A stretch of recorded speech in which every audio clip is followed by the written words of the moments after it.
tutorial of BB 101.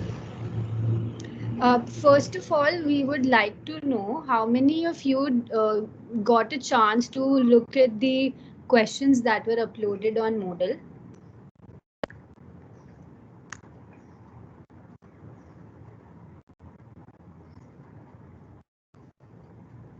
You know that an assignment kind of thing was uploaded on Moodle for you to attempt those questions, right?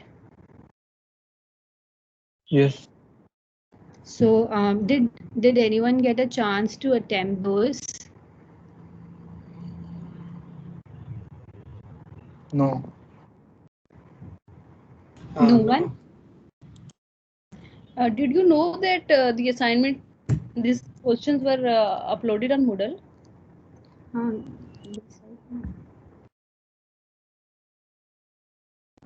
No. How many of you did not know? Just like raise your hands.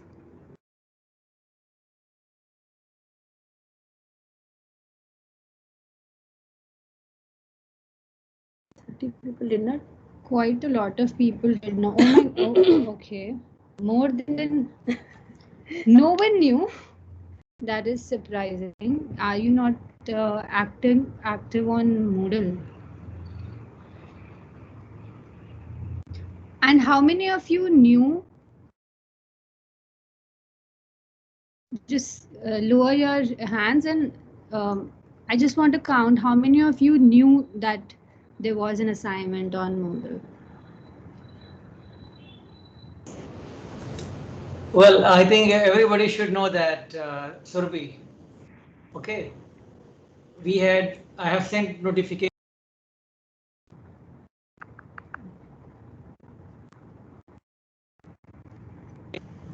Can you hear me, Surabhi? Yeah, we can hear you, sir, now. I'm saying everybody should know this because we had sent from the Moodle by email as well as the CRs were notified on the WhatsApp. Right. Actually, sir, in our previous batch also, some of them did not know that there was an assignment, and so. Well, anyways, I think we can discuss that here, but everybody should know. There is sufficient information has been provided, and I have been repeatedly sending updates. All right. Okay, sir.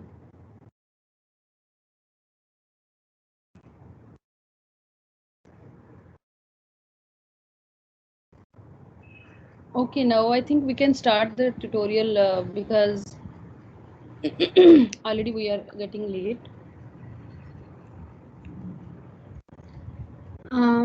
Now, since many of you did not even know that there was an assignment, so we can just discuss the questions here in the class.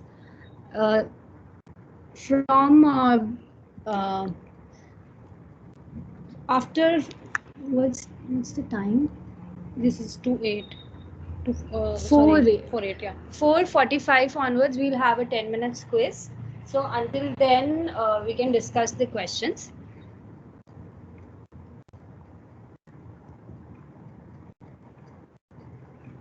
Yeah, so these the concepts are based on the lectures only. So we are hoping that you would know the concepts, and that is why we would like all of you to attempt these questions and try to solve them on your own. So the first question is basically related to the recombinant DNA technology and the concept of restriction enzymes.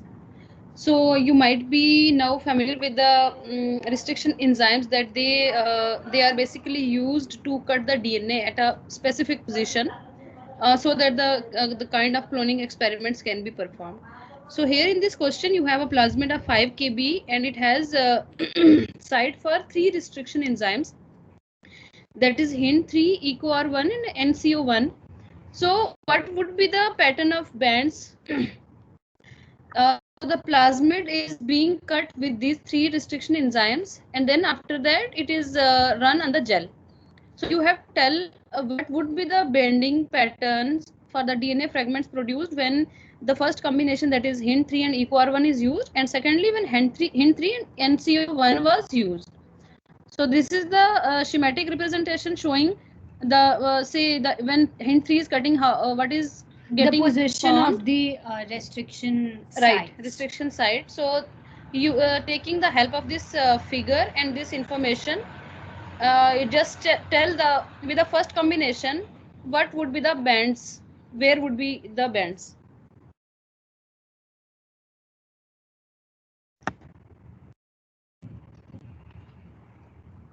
So anybody from the students can try for this question. 3, 1.5 and 0.5. In the first part, Yeah. right, 3, 1.5 and 0.5 for 1. And for second,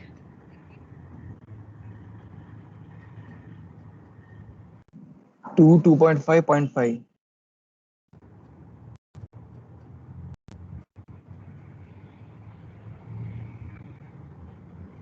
right, Yes. 2, 2.5 and 0.5. So, all right, that was pretty easy. The combination of the combination of restriction enzymes would cut at their respective positions, and fragments generated would run on the gel according to their size, and that's how we get the fragments. If anyone has any doubt in this question, they can ask. Otherwise, we'll move on to next question. The left, while making the diagram, when we are going to write those 5, 3, we can write anything now, like scaled according to our. This is just like a discussion thing. You don't have to write anything. You were supposed to attempt it, but now that you didn't know, and these were just practice questions. yes, these are an example of the plasmid size. Right. It cannot be the real. No, I mean, I'm asking about the scale which we have written 5 kb, 3 kb, 2 kb, 1 kb, 0.5 kb. So the scale can be depending on the choice of the student, right? For this question, not. What are you asking? I think He's asking about so kb is kilo base pairs, and we usually use this unit annotation. only, yeah, Yes, for the DNA. for DNA, because They are measured in these bases only. Is it clear, or we were not getting some point that you are talking about? I'm not talking about units. I'm talking like the 0.3 line, 0.5 kb line, 1 kb line. You have taken the reference of those now. that could Okay, be okay. that will be according to the reference only. Now this is the reference. Yes. So I Yes. was asking, how have you taken the reference? Okay, okay. This we have So made, actually, during the gel electrophoresis, we have one sample that is standard, or ladder, or marker we know, and we know that this marker would be forming bands at this particular position, and we have the markers like when this marker it is forming a band at this position, its size is this. So using this as a standard, we calculate the molecule, like we know that because the ladder is say for example the 1 kb band of the standard this DNA, it would be having band at this position, sorry, and then 2 kb at this position, then 3 kb at this position. So that's why 1.5 is this at this one. So taking this as a standard, we calculate the because we are having this unknown, we don't know the size of it, so we can calculate according to the ladder marker. Is it that we are talking about how it is usually done in experiments. Yes. But for like any hypothetical situation, yes, you can do it, make it up on your own. Okay. Okay. All right, moving on to the next question. You guys have studied about polymerase chain reaction, PCR, that is for DNA amplification, right? And for that, we need to design primers. So this is the DNA sequence, and you need to tell me, wait a second.